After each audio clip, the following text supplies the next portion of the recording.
alxamis bi ñu weesu le ministère du pétrole des énergies et des mines daal dina rendre public li nga xam ne mooy rapport de production bu Sangomar GTA ak bu Ngadiaga en onshore ci li nga xam ne mooy production bi ci weeru mai atum 2025 bu ñu sukkandikoo nag ci document bi ministère du pétrole des énergies et des mines daal dina xam ne ni ci Sangomar. parce que mën nañ ko wanaale en même temps téléspectateurs yi. Certainement Moustapha dina ko wane ci weeru mai bi Sangomar daal dinañu amal lu toll ci ñetti cargaison 3 cargaisons yoo xam ne au total daal dinañu ci expédier lu toll ci 2,92 millions de barils toutes commercialisées sur le marché international.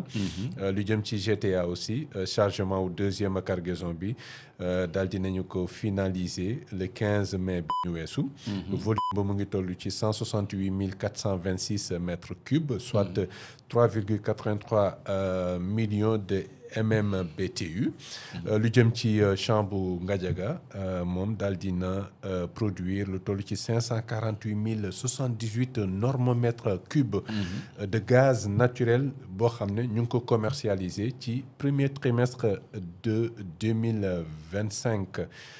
Pour ce qui est nag de la production mensuelle bu mois de mai 2025 ñu ngi ko xayma ci lu toll ci 207 737 normomètres cubes. Commentaire dafa mel ni production bi mu ngi dem crescendo on parle même de performance en matière de production au niveau du pétrole et du gaz. waaw production bi ci wàllu pétrole dafa stabiliser wu. Parce que on parle de 31 millions de barils répartis en 33 cargaisons. yoo xam ni c'est la production commercialisée. La production totale cumulée c'est 31 millions également de barils, 96. Et la production commercialisée c'est 31,46. Tu vas calculer la différence, xam naa loolu ngay def.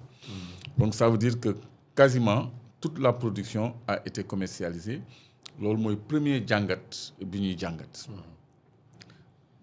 Et c'est au 31 mai. Ñu ngi ci juin. Donc c'est la production cumulée au 31 mai. Donc du 2 juin au 31 mai, on a produit 31 millions, 31,93 millions au 31 mai 2025. On a produit 31,93 millions de barils et on en a commercialisé 31,46. Donc la différence, c'est pas beaucoup. C'est pas beaucoup. Tu vas me le dire.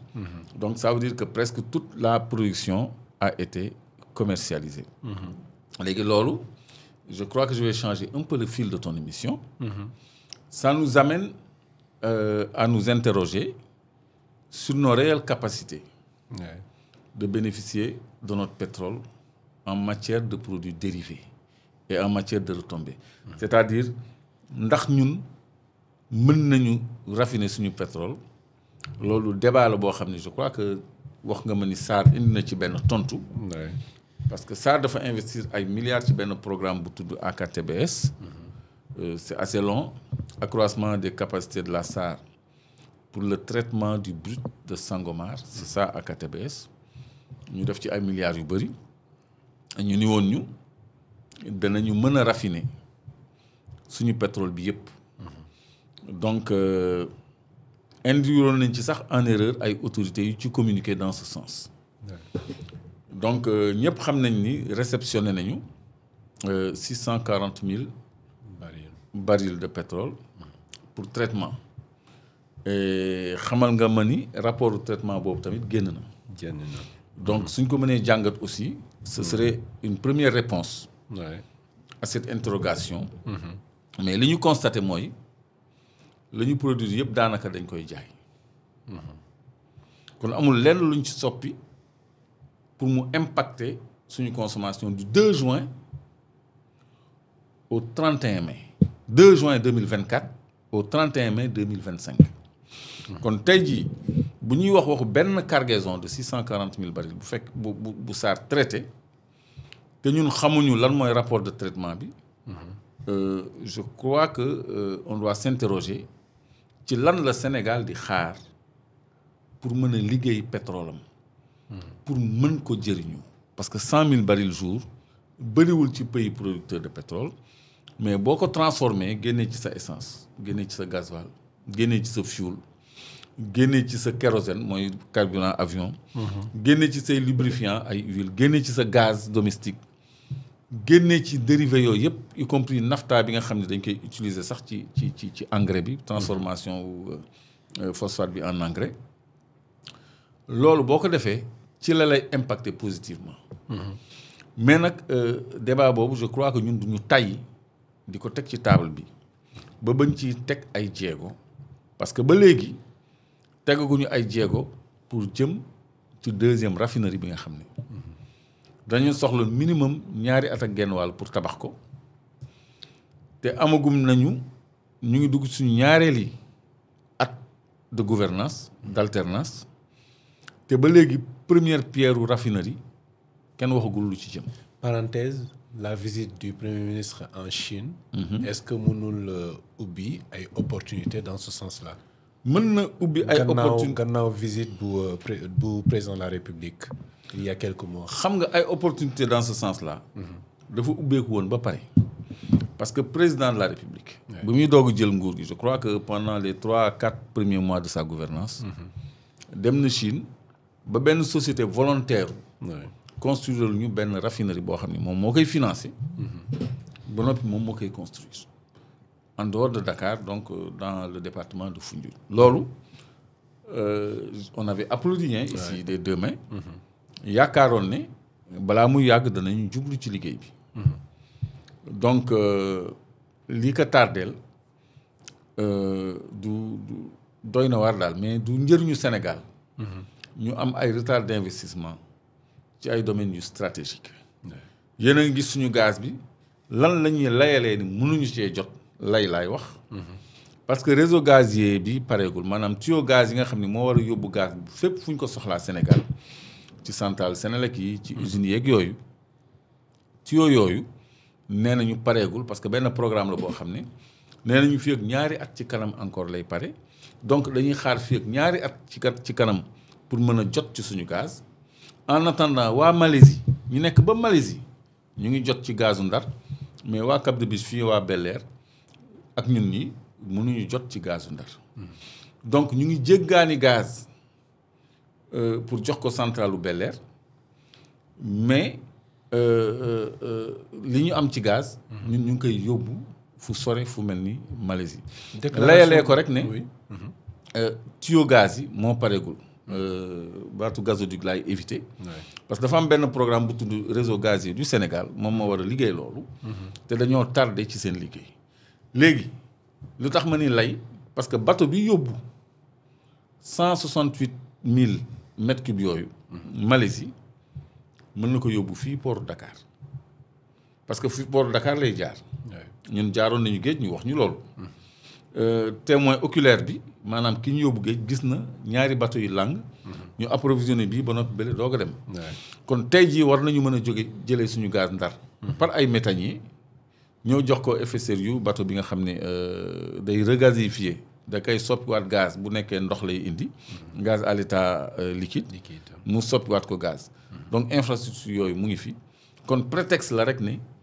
tuyaux yi la ñuy xaar mu pare pour ñu jot suñu gaz léegi suñu pétrole ñi nga xam ne dañ ko soxla pour yóbbu ko bitim réew ñoom Woodside nii da leen di gënal ñun ñu bañ a am raffinerie parce que bu ñu amee raffinerie ñoom dootuñu am toq pétrole parce que dañuy appliquer suñu DSO suñu article 54 ak article 15 contrat bi dañuy jël pétrole bi raffiner ko ñoom dañ leen di fay au prix coûtant sur le marché international nous qu'est-ce qu'on gagnera le transport et les frais de douane donc day yomb ci ñun en plus maintenant de notre quote-part de production parce que dina am lenn lu ñuy am ci production bi te plus ñuy dem dans le temps plus suñu wàll ci production bi di yokk kon tey jii produire 3,93 millions de barils de juin 2024 au 31 mai 2025 daal di jaay production boobu jaay ci 31,46 millions li ci des c'est à peu près 47 oui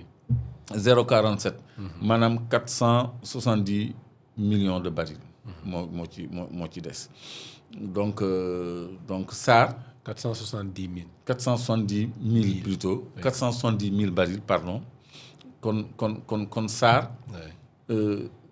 640 000 barils la mi sax arithmétiquement feeñul fii parce que l'arithmétique est une science exacte 93 moins 46 640 000 chaque mois wala ci phase expérimentale ba rek non bu doon chaque mois mais 10 mois yi day doon 6 millions de barils oui moo tax ma ne juste phase non expérimentale benn la yow tamit benn la te benn bi mu feeñul fii sax 640 feeñul fii parce que boo defee 93 moins 46 daf lay jox 47 mais defuñu ko woon ci mois de mai bi on l'a fait il y a quelques mois derrière nous. On l'a fait il y a quelques mois derrière nous.